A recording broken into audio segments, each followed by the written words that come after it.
Hi, welcome to the Confessions in the Home Office podcast. My name is Wendy Hill, and for the past almost 20 years, I've been working out of my home and running my marketing consulting company while having kids in the house until just a couple of weeks ago, when now they're both in college. So by the end of this episode, you'll know a lot of strategies, tips, and tricks on how to maintain your sanity while working from home with kids in the house, whether they're in the house part-time, full-time, or just once in a while. So here we go. The first thing that I want to talk about is creating separate spaces. So we're fortunate in our house that we have enough rooms and spaces where I have my office with two glass doors. I can see out and see what's going on, but I always made sure that the kids had places to work in the house, whether it was desk upstairs, like we have like a little office nook with outdoors, upstairs at the top of our steps. And so they had desks there with lamps and supplies and that type of thing. So they had their own little space. And then if they felt like they needed to work a little bit closer to me, they had space in the kitchen and the dining room, which are on the other side of the downstairs of the house, but I could still kind of hear and see what was going on. So once in a while, we would eat in my office. I have a table and chairs in here also, but I tried to keep this my space. They can come in and talk whenever they wanted to, but I didn't want everybody working together. It was good to keep everybody separate, and that way, when I was done, I could close the doors and leave and go do things the rest of the day. So I think it's really important to make sure everybody has their own space in the house, even if it's something really small. But sharing a lot of spaces, that can get really muddy and crazy and just can be a nightmare. So the second tip is work like crazy when the kids are out of the house. So I know if you drop the kids off at school in the morning or you're dropping them off at a summer day camp, you'd like to come back home and just crash for a little bit. Believe me, I have felt this forever, but I have learned that if I can work and get as much stuff done while they're gone, when they're home later in the day, or if, whatever the schedule may be, that things are just better. I get everything done. And then if there's something that comes up or there's an emergency when they're home, then I can be there for that. So I think the big thing is prioritizing your schedule. I think I've talked about this on a couple of episodes before about looking ahead on your calendar and making sure that you know what the next day and the next week and maybe the next 2 weeks bring for your schedule, and figure out if they're going to be in school from 8 to 2, that's when you work hard. Are they in a all day long summer camp for 2 weeks? You're going to get a lot of stuff done then. Not saying you should take some time for yourself if you can or if you need to, but really that is just keeps things most peaceful in the house, is if you get everything done while they're gone. There's really no perfect balance. I talk about this all the time. I read so many things about balance and hear things about balance. Your life is never going to be completely balanced. When you have kids, you know the unexpected will happen just when you don't need it to. So you have to learn to be a master juggler. If you're a mom or a dad who's juggling, running a business and taking care of kids. So you just have to learn to juggle. And the best way to do that is work ahead and plan. Does this work every day? No. And today is actually a great example. My daughter is a freshman in college. I have to go be interviewed I'm excited to be interviewed on another podcast at 11. And then I've got to go produce podcasts for a client this afternoon. She calls me deathly sick. She's only at school maybe like 30, 40 minutes from here. She can't even drive to the doctor's office. Her brother's busy. He's at the same school. So we're juggling. Where do we get her in? We can't get her in on campus. Where do we get her in for urgent care? My husband's got to drive after he finishes teaching today all the way over there and pick her up and take her to the doctor. So I had all this stuff planned I was going to do this morning. And I've been booking urgent care visits and checking with her and getting her driver's license to upload and all that stuff because she is too sick to do it. So life happens, but that's why I say looking ahead, planning ahead, working ahead is great. Another thing that I've also done is this is a little side note. It doesn't go actually with when the kids are away to work, but I just thought about this. Building in buffers in your schedule. So let's say you're taking your kids to the dentist from 3 to 4. Don't accept a phone call at 4:15. Don't plan on getting on a video call at 4:15 and being stressed and flying back home and all that. Give yourself some time. It takes me a long time to switch from one setting to another. Like I'm going to a client office this afternoon. I won't be able to come back and just get on the phone and do something. I'll need a little time to figure out what I missed, answer a few emails, kind of figure out if there's anything that else needs to be done, make a few more phone calls. So I may not do any other calls this afternoon, but give yourself that time. If you need 30 minutes, an hour, whatever it is, usually there's not going to be something that's going to completely blow up if you don't take that call 5 minutes after you get out of the dentist. So that's all I have to say about that.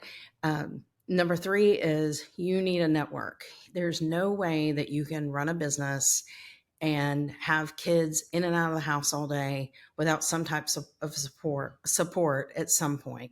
You might be super mom or super dad and you say, I can get it done. I'm organized, great. But like today, somebody's sick in our family, so we have to have somebody to take my daughter to the doctor. Sometimes you're going to have to travel for things. Sometimes you're just going to have a meeting or you're just not going to be able to get away. And hopefully if you're married or have a partner, your partner can pick up and do some of that. So I was divorced for a really long time. I had my kids. Their father did not have any visitation with them except like on a weeknight evening or a weekend. Then later, the courts gave me sole legal and physical custody. So it was Wendy and the 2 kids. So luckily, my parents are local. They helped. My dad was still working for a couple of years after all that happened. But my mom was able to help. But I also made sure that we had contacts in the neighborhood and contacts at elementary school, the middle school, a couple people at the high school that were on the list that could pick up the kids or could help out in a bind. There's just no way you can do it alone. The other great thing that I found was babysitters, whether you find somebody for the afternoon for pickups, you don't have to stop and do that. There's a lot of high school kids and technical school kids that are looking for great cash jobs like that. And then in the summers are hard for people who work from home because you think, oh, they're going to sleep, they're going to play, we'll get moving around lunchtime. That's not what happens. So even if you have a bunch of camps planned out, you're still going to have a lot of weeks with kids home, and you just can't run a business with them in and out all day long. It's not that you don't want to, it's really hard to focus. I had 2 girls mainly, and then a couple others that were kind of like my summer nannies. They came in and helped get the kids ready in the morning. They would feed them lunch. They would play outside with them in their playhouse, their swing set. They would take the dogs for a walk. They would go to the pool. They taught them how to dive off the diving board. They got them ready so they could do swim team the next summer. Once a week, I gave them money to take them like to Chick-fil-A or McDonald's so that we would break up the week. So I really did that about 4 days a week. And what a relief. And even though it was expensive, it was worth every penny to know that I could work straight through. And these were girls who were going to be teachers. So they were on it. They were organized and structured. They were in college and they would say, we've got it. And I knew that they had it. And so the kids were happy and entertained. And they did more for those kids than I probably could have those summers. So think about a network and, maybe it's trading off with somebody. Maybe it's just getting a sitter a couple hours a week. But maybe it's relatives or maybe it's a neighbor, but you got to have somebody who can help. The last thing, actually number 4, I've got 5. The next thing that I want to talk about is shooting straight with my kids. So I'm not one of those moms who sugarcoats and hides a lot of things and says, oh, when I'm 60, I'll start telling them some things that went on. They asked me a number of times when they were younger, why do you work from home? Like they were glad I wasn't in an office, but why do you have to work when we come home from school? You're still working, or why do you have to take these calls, or why do you have to do this? So I explained to them that that's what I did for a living, and they still kind of looked at me with blank stare. So I sat down with them, even at an early age. My son understood more than my daughter, and talked about what it costs to live. And they were shocked how expensive it was. And that was a long time ago. Imagine if I was having that conversation for the first time today. But once they understood how much it cost, and I even talked to them about money coming in and where that went and that type of thing, they learned to appreciate that, hey, she's doing this for all of us. So did they still ask the question sometimes just because they're kids? Sure. Why are you working? Can't we go do this?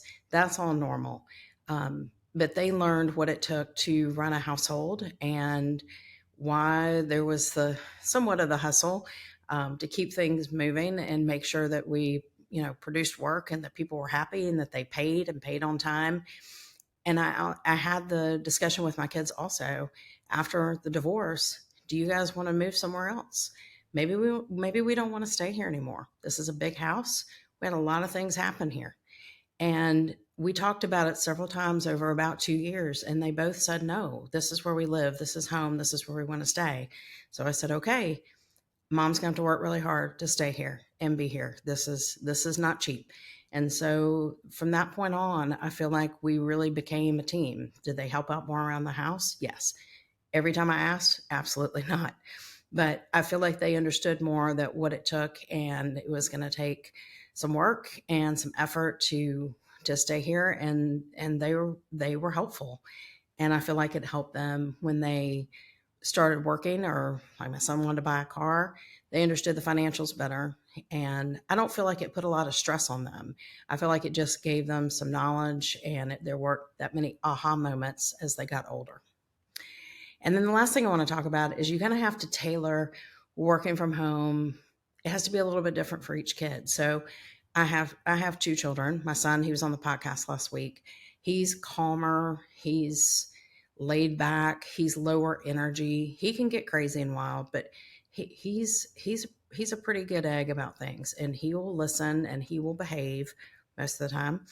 And I started the business because he was sick all the time, and I needed more flexibility. We talked about this on an earlier episode. And so I remember being on calls and he would be homesick in a pack and play. Now he might be throwing stuffed animals at my head while I was on the phone and kind of laughing, but he knew that if I was on the phone or I was staring at the screen talking to other people, he needed to be quiet or he needed to go in the other room and do something. So him being at home has not been that much of a challenge. Then my daughter comes along, and she's 3 years younger, and she is all sparkle and fireworks. She is always on the move. She is always planning something. She always wants to know what's going on. And I could say to her, I have a call. I'm getting on a call in 10 minutes. Don't come in my office until you see that I'm not on the phone anymore. Well, that didn't work for her. So, as I said, my doors are glass.